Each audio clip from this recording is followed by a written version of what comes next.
पांडवों का धृतराष्ट्र के प्रति व्यवहार। कौरवों पर विजय पा लेने के बाद सारे राज्य पर पांडवों का एक छत्र अधिकार हो गया और उन्होंने कर्तव्य समझकर राजकाज संभाल लिया। फिर भी जिस संतोष और सुख की उन्हें आशा थी, वह प्राप्त नहीं हुआ। युधिष्ठिर ने अपने भाइयों को आज्ञा दे रखी थी कि पुत्रों के विछोह से दुखी राजा धृतराष्ट्र को किसी भी तरह की व्यथा न पहुंचने पाए। सिवाय भीमसेन के सब पांड्य युधिष्ठिर के ही आदेशानुसार व्यवहार करते थे। पांड्य वृद्ध धूर्तराष्ट्र का खूब आदर करते हुए उन्हें हर प्रकार का सुख एवं सुविधा पहुंचाने के प्रयास में लगे रहते थे, जिससे धृतराष्ट्र को अपने पुत्रों का अभाव महसूस न हो। धृतराष्ट्र भी पांडवों से स्नेहपूर्ण व्यवहार किया करते थे। न तो पांडव उन्हें अप्रिय समझते थे और न धृतराष्ट्र ही पांडवों को अप्रिय समझते थे। परंतु भीमसेन कभी कभी ऐसी बातें कर दिया करता था जिससे धृतराष्ट्र के दिल को चोट पहुंचती। युधिष्ठिर के राजाधिराज बनने के थोड़े ही दिन बाद भीमसेन धृतराष्ट्र की किसी आशा को परिणत न होने देता था।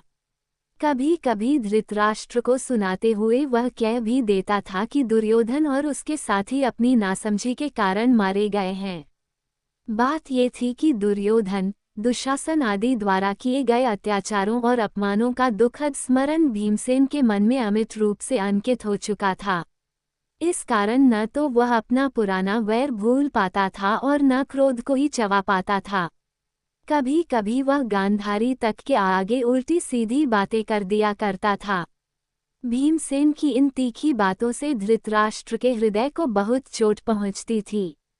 गांधारी को भी इस कारण बहुत दुख होता था, परंतु वह विवेकशीला थी और धर्म का मर्म जानती थी, इसलिए भीमसेन की बातें चुपचाप सह लिया करती थी तथा कुंती से स्फूर्ति पाकर धीरज धर लिया करती थीं। यद्यपि महाराज युधिष्ठिर ने धृतराष्ट्र को डर प्रकार से आराम पहुंचाने का उचित प्रबंध कर रखा था, फिर भी धृतराष्ट्र का जी सुखभोग में नहीं लगता था। एक तो वह बहुत वृद्ध हो गए थे, फिर भीमसेन की अप्रिय बातों से कभी कभी उनका हृदय खिन्न हो जाता था। धीरे धीरे उनके मन में विराग आ गया। इन बातों में गांधारी भी उनका अनुसरण किया करती थीं। एक दिन धृतराष्ट्र धर्मराज के भवन में गए और उनसे बोले, तुम तो शास्त्रों के ज्ञाता हो और यह भी जानते हो कि हमारे वंश की परंपरागत प्रथा के अनुसार हम वृद्धों को वतल धारण करके वन में जाना चाहिए। इसके अनुसार ही मैं अब तुम्हारी भलाई की कामना करता हुआ वन में जाकर रहना चाहता हूँ। तुम्हें इस बात की अनुमति मुझे देनी ही होगी। धृतराष्ट्र की ये बातें सुनकर युधिष्ठिर बहुत खिन्न हुए और भरे हुए हृदय से बोले, अब मैंने तय किया है कि आज से आपका ही पुत्र युयुत्सु राजगद्दी पर बैठे या जिसे आप चाहें राजा बना दें, अथवा शासन की बागडोर स्वयं अपने हाथों में ले लें और प्रजा का पालन करें। मैं वन में चला जाऊंगा। राजा में नहीं बल्कि आप हो हैं। मैं ऐसी हालत में आपको अनुमति कैसे दे सकता है। ये सुनकर धृतराष्ट्र बोले, कुंती पुषा, मेरे मन में वन में जाकर तपस्या करने की इच्छा बड़ी प्रबल हो रही है। तुम्हारे साथ में इतने बरसों तक सुखपूर्वक रहा और तुम और तुम्हारे भाई सभी मेरी सेवा शुश्रूषा करते रहे। वन में जाने का मेरा ही समय है, तुम्हारा नहीं। इस कारण वन में जाने की अनुमति तुमको देने का सवाल ही नहीं उठता। यह अनुमति तो तुमको देनी ही होगी।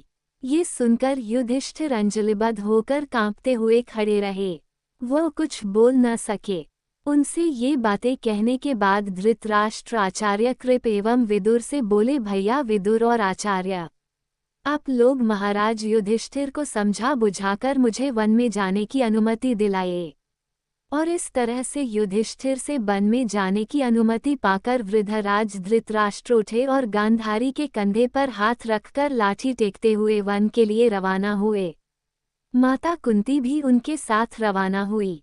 गांधारी ने अपनी आंखों पर पट्टी बांधी हुई थी, इसीलिए ये कुंती के कंधे पर हाथ रखकर रास्ताती हुई जाने लगी और इस तरह तीनों वृद्ध राजकुटुंबी राजधानी की सीमा पाकर वन की ओर बले। धर्मराज समझ रहे थे कि माता कुंती गांधारी को थोड़ी दूर तक विदा करने के लिए साथ जा रही हैं। वो संभलकर बोले, माँ, तुम वन में क्यों जा रही हो? तुम्हारा जाना हो ठीक नहीं है। तुम्ही ने आशीर्वाद देकर युद्ध के लिए भेजा था, अब तुम हमें छोड़कर वन को जाने लगी। ये ठीक नहीं है। इतना कहते कहते युधिष्ठिर का गला भर आया, किंतु उनके आग्रह करने पर भी कुंती अपने निश्चय पर अटल रहीं। युधिष्ठिर अवाक होकर खड़े हुए देखते रहे। धृतराष्ट्र, गांधारी और कुंती ने 3 वर्ष तक वन में तपस्वियों का सा जीवन व्यतीत किया। संजय भी उनके साथ था। अगर आप इसी तरह की कहानी अच्छी लगी है तो हमारे YouTube चैनल स्टोरी का खजाना को अभी सब्सक्राइब कर लीजिए और साथ में घंटी को दबाकर ऑल पर सेट कर लीजिए ताकि आने वाली हर एक न्यू वीडियो का नोटिफिकेशन आपको तुरंत मिल जाए। अपना प्यार स्नेह इसी तरह बनाए रखें। धन्यवाद।